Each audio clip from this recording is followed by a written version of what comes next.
Hi, Assalamualaikum. We are from Group 1 of Subject Human Psychology. Me, Siti Munira Minti Aziz, my matric number CE210016.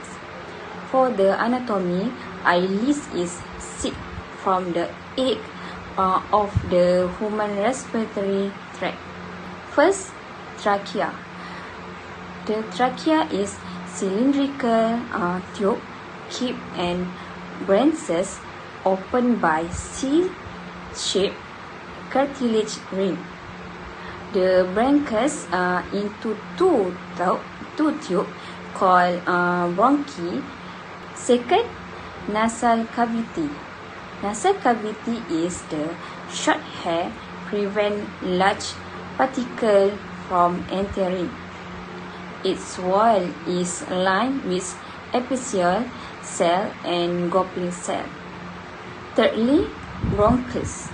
Bronchus is enter the lung and branches into many smaller tubes called bronchioles. Bronchus is a resembles trachea in structure. Fourth, diaphragm. Diaphragm is it can help in the breathing mechanism. It separates the thorax from the abdomen. For the intercostal muscle, it can present between the ribs and their action move the ribs. For the sixth, the lung can protected by the rib cage.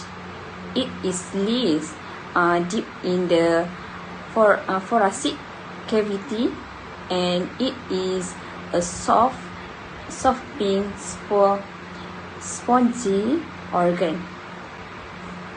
That's all from me for the respiratory structure and breathing mechanism in human body. My name is Nurul Izwani binti Kamaruzaman. My matrix number is CE210154. I will explain the definitions of the respiratory system. The respiratory system is the breakdown of food to produce energy. To produce energy, we need to go through a chemical reaction process called oxidations. In oxidations, the main product used is glucose. For human body, glucose is obtained from the digestion of carbohydrates. Then, the function of the respiratory system is to contract muscle for movement. Next, build new cells for their growth and development. And finally, produce organic molecules such as carbohydrate, protein, repair, and enzymes. There are two stages of the respiratory system, internal and external. Internal is called breathing, while internal is called cellular respirations. In the external stage, the exchange of gases occur on the respiratory surface.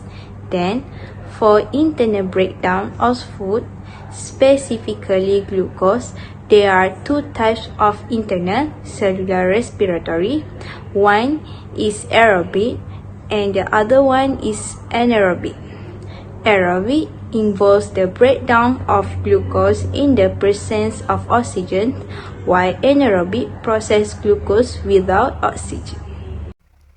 My name is Nurul Shazana Karisa binti Saleh and my matric number is AE210039.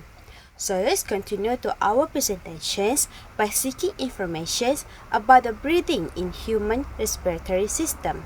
Breathing is the process of actions of gases. In human, this breathing is occurred at the organ named lung. The lung have a basic characteristic with efficient for diffusion of gases. The characteristics are moist, thin, and have a high surface area to volume ratio. In lungs, there are special cells that help the process breathing, which is known as the alveoli. This is simple structure about the alveoli, and as you can see, these alveoli are covered by a black capillaries which carry oxygenated and deoxygenated blood. The alveoli have their own adaptation which have a larger surface area, moist, have one cell thick, and lastly, these alveoli are richly supplied with blood capillaries. Next is about breathing mechanism. Breathing mechanism consists of two parts, which are inhalations and exhalations.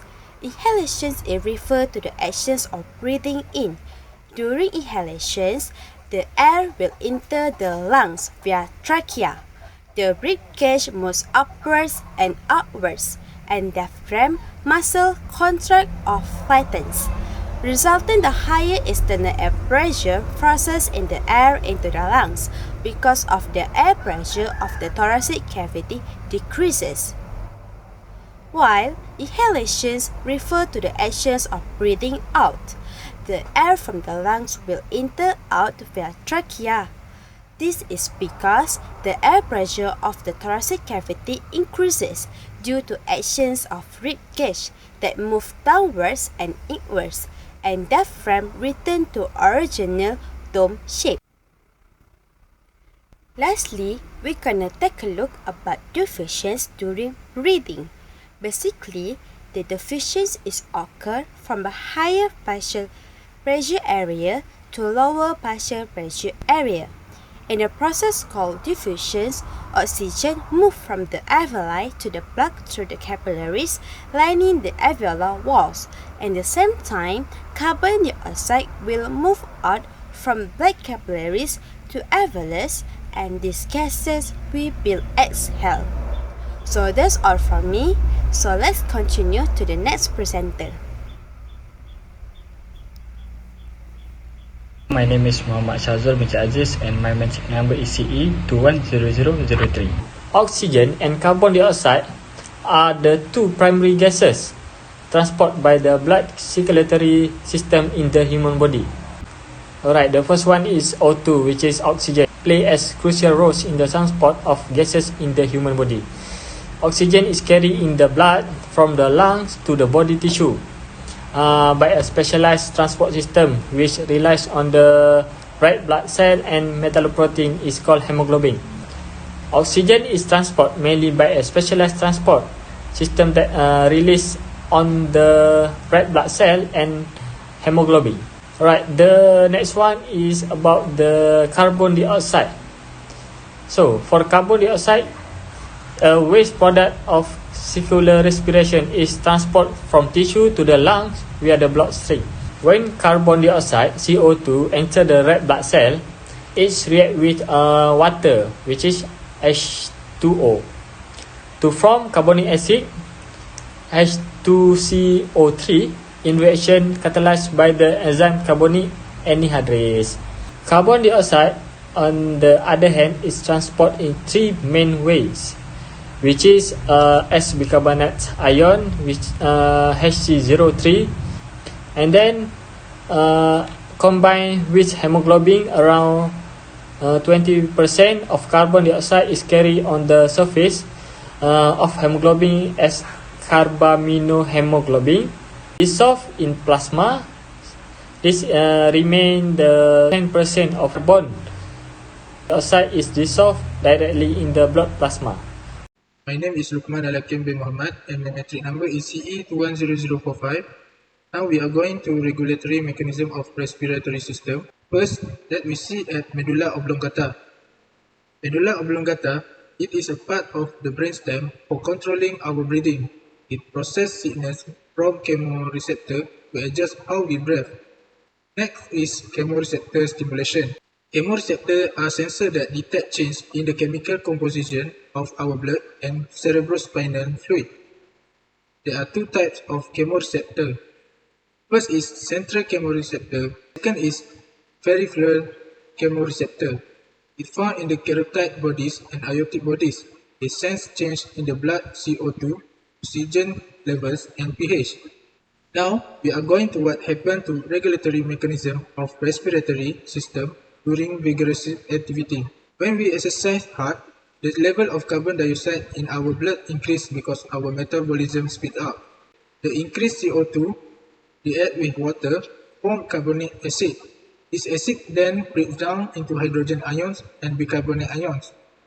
This process helps maintain the acid-base balance in the body during intense exercise when CO2 level rise. The body's ability to convert CO2 into carbonic acid and then into bicarbonate and hydrogen ions. It's essential for regulating blood pH and ensuring proper function. Next is pH change. As hydrogen ion level rise, the blood becomes more acidic, meaning its pH decrease. Chemoreceptors detect the lower pH and higher CO2 levels. They send nerve signal to the respiratory center in the medulla oblongata. Respiratory center in the medulla oblongata responds by increasing the breathing rate to expel more CO2 and take in more O2.